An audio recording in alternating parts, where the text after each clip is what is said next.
Buenos días. Muy bien.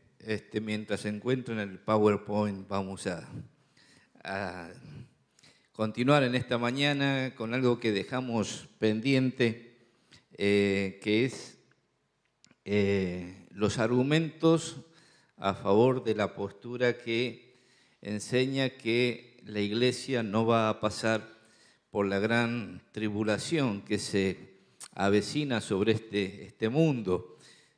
Cuando uno ve los eventos mundiales y cómo se va configurando,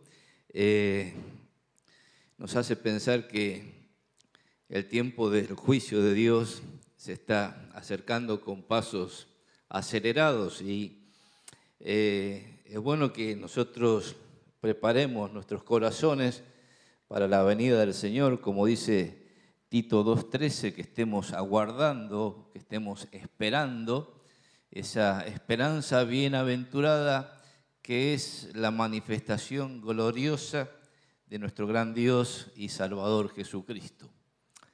Y como hemos visto, hay controversias acerca del tiempo en que va a suceder el arrebatamiento de la iglesia, el traslado de la iglesia al cielo antes de que caigan sobre este mundo los juicios que Dios tiene para el tiempo de tribulación.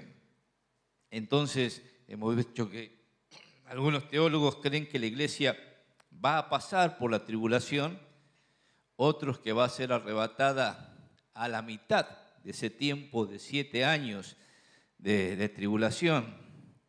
Otros creen que la iglesia va a ser parcialmente arrebatada, solamente el Señor se va a llevar a los cristianos espirituales y los carnales van a quedar en la tribulación.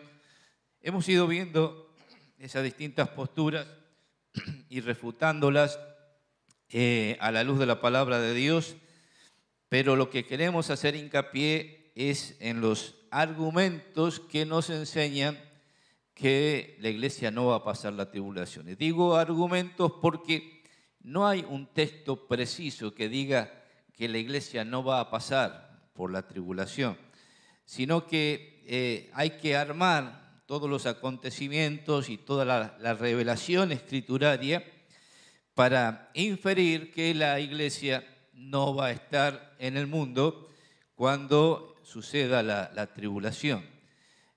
Allí hemos puesto los temas que vamos a desarrollar, los 7 argumentos. Estamos con el primero, que es la distinción entre Israel y la iglesia.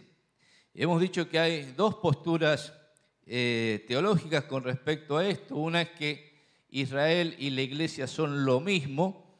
Esta es la postura tradicional que ha sostenido la Iglesia Católica desde los tiempos de San Agustín de Hipona y que luego en la Reforma Protestante se ha continuado con esa visión que se llama el amileniarismo, y estos teólogos creen que la Iglesia va a pasar por la tribulación porque hay un solo pueblo de Dios y el pueblo de Dios justamente es el centro de la tribulación. Dios va a derramar su juicio sobre Israel y al hacer lo mismo, como una sola entidad, Israel y la iglesia, los teólogos amilenaristas creen que la iglesia va a pasar por la tribulación lo mismo que los post-tribulacionistas.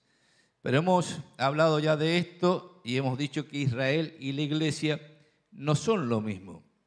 Y es necesario que entendamos las diferencias que creemos son evidentes a la luz de la palabra de Dios en cuanto hay 2 entidades distintas. Una es la nación de Israel y otra es la iglesia como cuerpo de Cristo.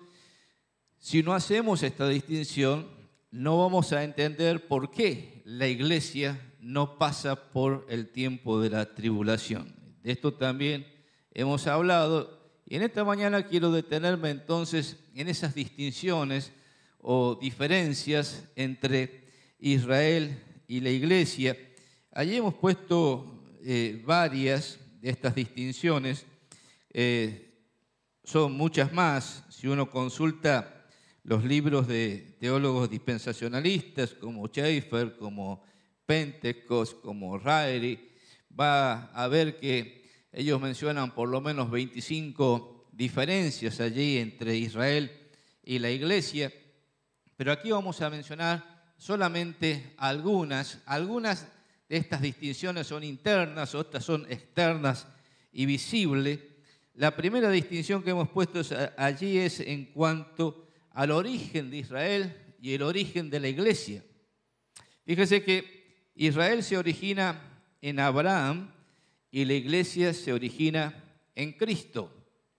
El padre fundador de la nación de Israel es Abraham. Dios lo llamó, lo hemos visto esto ya en el pacto abrahámico, allí en Génesis capítulo 12, lo sacó del común de las naciones, en este sentido lo santificó, lo apartó para sí mismo, lo sacó de la idolatría, del politeísmo, para revelarse como el único Dios, y Abraham le hizo promesas de que él lo iba a bendecir a él y a su descendencia. Entonces, todo israelita es descendiente de Abraham, pero por descendencia física. Es decir, todo israelita que nace de Abraham, de Isaac y de Jacob, es un israelita por pertenecer a la nación y se identifica con el pacto que Dios hizo con Abraham a través de la circuncisión. En cambio, la iglesia se origina en Cristo. Era necesario que Cristo viniera, se encarnara, muriera en la cruz y resucitara al tercer día y ascendiera al cielo y enviara el Espíritu Santo para dar inicio a la fundación de la iglesia que ocurrió allí en el día de Pentecostés. Por eso el apóstol Pablo habla en Efesios capítulo 3 de la iglesia como un misterio. Y da él la definición de misterio allí, diciendo que un misterio es algo que no había sido revelado a los profetas en el Antiguo Testamento y que Dios le ha placido revelarle especialmente al apóstol Pablo, que es este misterio de que la iglesia no va a estar formada solamente por israelitas, judíos de la nación de Israel, sino que va a estar formada por judíos y gentiles, es decir, de ambos pueblos, judíos y gentiles, hizo un solo cuerpo que es el cuerpo de Cristo. Y en este cuerpo se entra por nacimiento espiritual. Y aquí hay una gran distinción. El israelita es israelita por nacimiento físico, natural. En cambio, el cristiano forma parte del cuerpo de Cristo porque ha nacido espiritualmente por el poder del Espíritu Santo, y ese mismo Espíritu Santo lo ha incorporado como miembro del cuerpo de Cristo. Esto es una gran distinción. De nadie más se puede decir del pueblo de Dios que ha sido bautizado por el Espíritu Santo, solamente de los creyentes en esta dispensación de la iglesia desde Pentecostés hasta el arrebatamiento de la iglesia.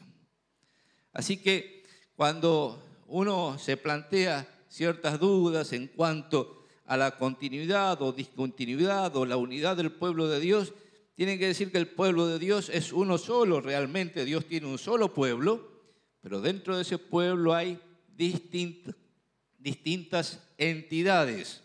Una es Israel como una entidad, otro es la iglesia como una entidad distinta.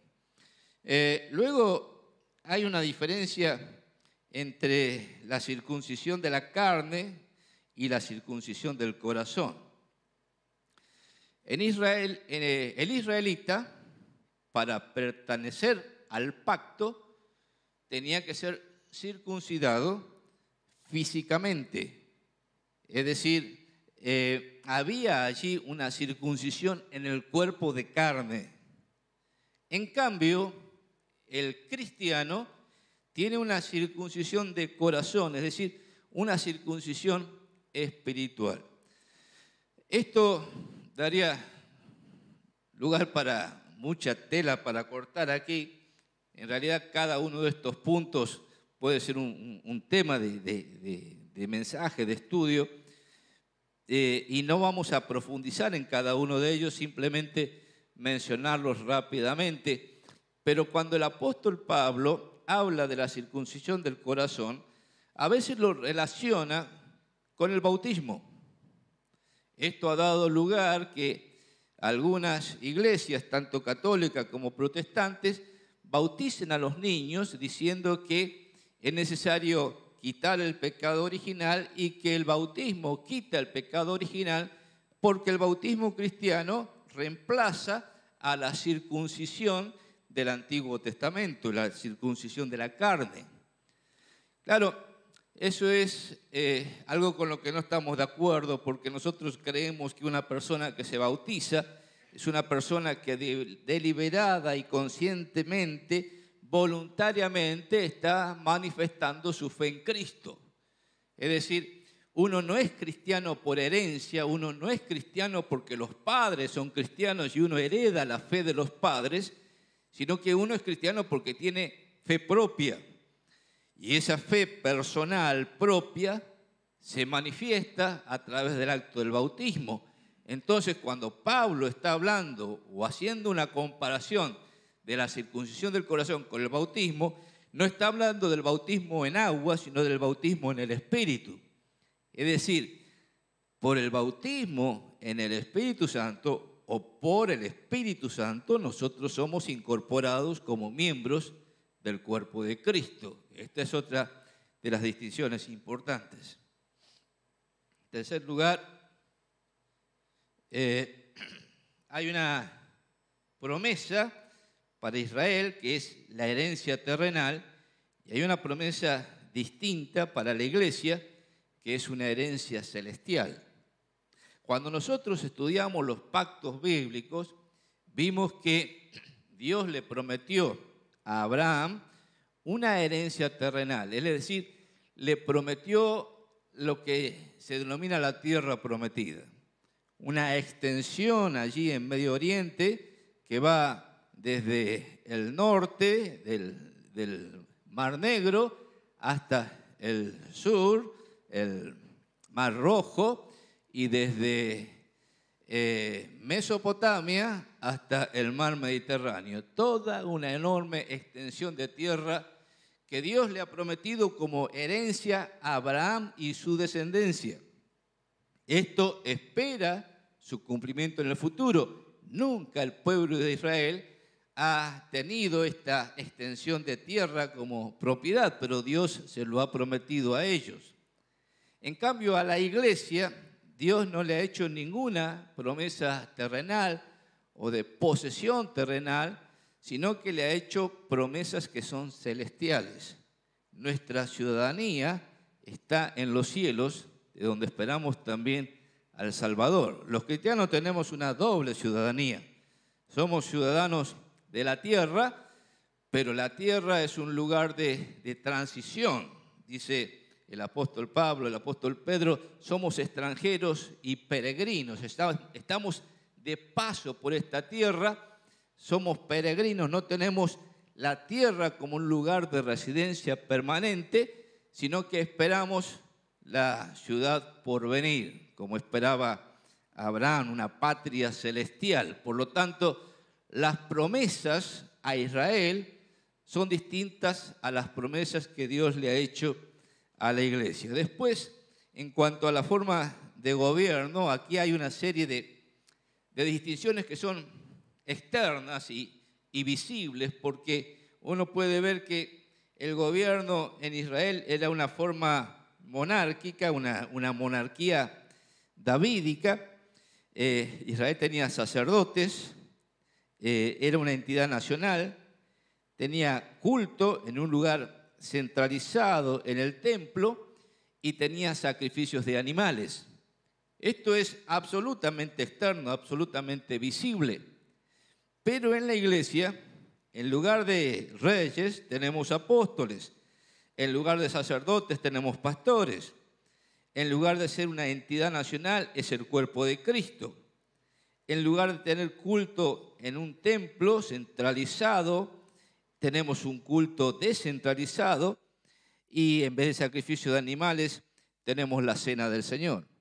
Fíjese que son distinciones importantes y que marcan una diferencia totalmente dividida entre lo que era el sistema de Israel, de gobierno y de culto, y lo que es el sistema en la iglesia. Cuando la mujer samaritana le dice a Jesús y le pregunta, Señor, ¿dónde se debe adorar? Porque los judíos dicen que hay que adorar en aquel monte, el monte de Sión, y los samaritanos decimos que hay que adorar en el otro monte, el monte de Gerizim. Y Jesús le dice, de cierto te digo, la hora viene y ahora es cuando los verdaderos adoradores adorarán al Padre en espíritu y en verdad. Está marcando Jesús un cambio dispensacional. El culto ya no estaría centralizado en un templo y en una ciudad, sino que en la iglesia la adoración a Dios sería descentralizada, y esta es la orden que reciben los apóstoles allí en Hechos 1:8, cuando les dice, recibiréis poder cuando haya venido sobre vosotros el Espíritu Santo, y me seréis testigos en Jerusalén, en Judea, en Samaria y hasta lo último de la tierra. Es decir, la misión de la iglesia es una misión que abarca todo el mundo y no estaba centralizado en un lugar como Jerusalén. Seguimos con otras distinciones. En cuanto al destino, Israel tiene un reino milenario y el destino de la iglesia es el rapto y el reinado. Fíjense que esto también hace a lo que es escatología, porque la promesa que Dios le dio a Abraham, el pacto abrámico, del cual se desprende el pacto davídico, es que Dios iba a traer un rey como David, que iba a ser el gobernante del mundo desde allí, desde Jerusalén. Y esto es todo un desarrollo profético que lo hemos visto en el pacto con David. Y me sacaron el machete. Hemos visto el pacto con David y hemos demostrado cómo David será luego el rey sobre todas las naciones desde allí, desde Jerusalén. En cambio, de la iglesia se dice que no es súbdito del reino, sino que es esposa del rey. La iglesia será arrebatada como cuando el novio arrebataba en la práctica antigua judía, iba a la casa del padre, preparaba un lugar para la esposa, la novia, la comprometida, y llegado el tiempo, él venía y la llevaba a la casa del padre, se casaban y entonces comenzaban a vivir dentro de lo que es la esfera del padre, pero teniendo una familia propia. Bueno, la iglesia no es súbdito del reino, sino que es esposa del rey. El Señor, cuando viene a buscar a la iglesia, la lleva al cielo. En el cielo se hacen las bodas del Cordero, y luego en el descenso, en el reino milenial, estaremos todos allí, judíos, gentiles y la iglesia de Dios, judíos y gentiles bajo el reino del Señor Jesucristo, y la iglesia de Dios co-gobernando juntamente con Cristo como su esposa. Así que aquí también tenemos diferencia en cuanto al destino entre Israel y la iglesia. Israel tiene un rey mesiánico y la iglesia tiene un salvador mesiánico. Esto es importante también, un concepto importante, porque Jesús es Mesías, Jesús es el ungido, Jesús es el Cristo, son términos sinónimos, pero en cuanto a Israel, Jesús es rey, pero nunca se dice que Jesús sea rey de la iglesia. Jesús es el Salvador de la iglesia, es el Señor de la iglesia, es cabeza de la iglesia, pero no se dice que sea rey de la iglesia. Aquí hay una diferencia también importante porque Israel, como les decía, es súbdito debajo de un rey que gobierna. En cambio, la iglesia está como esposa del rey. Jesucristo es su Salvador. Otra diferencia, Israel es la esposa de Dios y la iglesia es la novia de Cristo. Ahí les he puesto una aclaración que es importante y que muchas veces se ha dado lugar a discusión en cuanto a la semejanza entre Israel y la iglesia. Se dice, Israel era la esposa de Dios en el Antiguo Testamento y la iglesia es la esposa de Cristo en el Nuevo Testamento. Entonces deben ser lo mismo, porque era la esposa el pueblo judío y es la esposa el pueblo cristiano. Entonces hay identidad entre ambos pueblos. Mire, aquí es importante entender que las metáforas no siempre significan lo mismo en todo lugar de las Escrituras. Cuando se habla de Israel como esposa de Dios, como esposa de Jehová, hay una característica, esto nos llevaría mucho tiempo y se relaciona también con el tema del divorcio que vamos a tratar luego en la escuela dominical, pero no tenemos tiempo de tratarlo ahora, ni tampoco vamos a tener tiempo en la escuela dominical, porque es todo un tema largo y realmente importante dentro de lo que es la profecía. Pero para resumirlo en pocas palabras, Israel fue una esposa infiel. Y Dios muchas veces, a través de los profetas, va narrando la historia de cómo Dios redimió a Israel y lo crió y lo enriqueció y lo tomó como esposa, pero Israel fue infiel. ¿En qué sentido fue infiel? Que una y otra vez cayó en la idolatría. Y esa idolatría Dios la toma como una inmundicia, la toma como una infidelidad, la toma como un adulterio, fornicación, y entonces Dios se divorcia de Israel, porque es una esposa infiel. Claro que luego volverá a tomarla a Israel como su esposa, y de esto uno lo puede entender a través de la profecía de Oseas. Pero en cuanto a la iglesia, nunca se la trata como una esposa infiel. Todo lo contrario, la iglesia en este tiempo, según 2 Corintios 11:2, es la novia de Cristo. Y tomando la figura del matrimonio y las etapas del matrimonio judío, uno puede entender lo que está diciendo el apóstol aquí. En este tiempo, la iglesia es como la desposada de Cristo. Está en el tiempo de preparación para la boda. Por eso Efesios 5 dice que Cristo amó a la iglesia y se entregó a sí mismo por ella para santificarla, habiéndola purificado en el lavamiento del agua por la palabra, para presentársela a sí mismo, una iglesia que no tenga mancha, ni arruga, ni cosa semejante.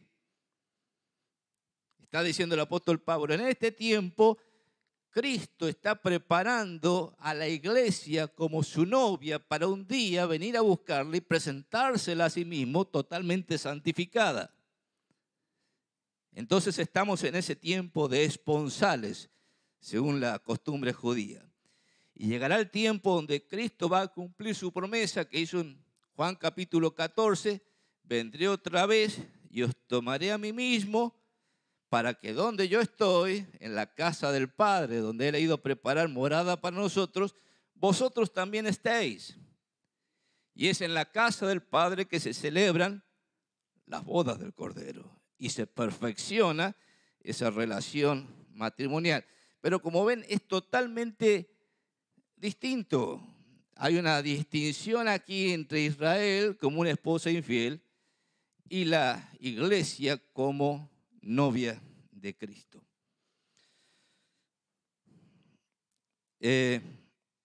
No tenemos tiempo para desarrollarlo todo.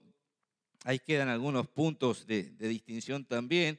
Israel tenía el sacerdocio arónico, la iglesia tiene el sacerdocio de Melquisedec, como podemos ver en la carta a los Hebreos. Israel tenía el culto centrado en Jerusalén, la iglesia está centrada en misiones, en la obra misionera.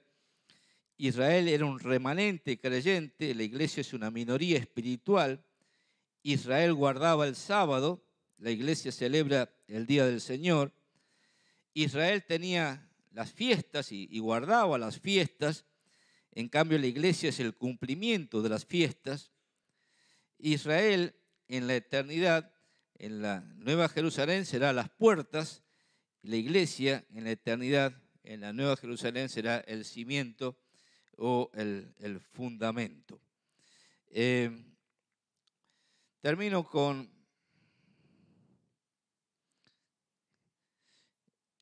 esta frase: la evidencia de las Escrituras es fuerte y convincente en cuanto a que la iglesia de Jesucristo y la nación de Israel son entidades diferentes en el plan y programa de Dios. Esas diferencias están basadas en los pactos bíblicos, que son incondicionales y todavía no se han cumplido, en el punto de partida, como hemos visto, de cada entidad, tienen un origen totalmente distinto, el carácter único de la iglesia, es la única entidad de la cual se dice que es incorporada en el miembro de Cristo. La iglesia es el cuerpo de Cristo y Cristo es la cabeza de ese cuerpo, solamente de la iglesia se dice eso. Y luego hay diferencias externas y diferencias internas. Un tema arduo, un poco complejo, pero creo que importante para que podamos entender esta necesidad de distinguir entre iglesia e Israel y entender que no son lo mismo, son entidades separadas y por eso, porque son entidades distintas y separadas, podemos decir que la iglesia no va a pasar por la tribulación, mientras que Israel, el pueblo de Israel, va a ser el centro de todo lo que es el desarrollo profético en cuanto a la gran tribulación. Si Dios lo permite, luego seguiremos viendo un poco más acerca de lo que es el tiempo de la tribulación y las 70 semanas de Daniel, que nos dan otra pauta de que la iglesia no va a pasar por la tribulación. Como siempre digo, hermanos, demos gracias a Dios por haber nacido en este tiempo, por haber recibido el mensaje del Evangelio, por haberlo creído, por haber sido bautizados y sellados con el Espíritu Santo, porque estamos en una etapa única y distintiva y tenemos grandes y preciosas promesas que son en Cristo sí y amén. Que Dios les bendiga. Vamos a orar de dos en dos y luego terminamos con una palabra de oración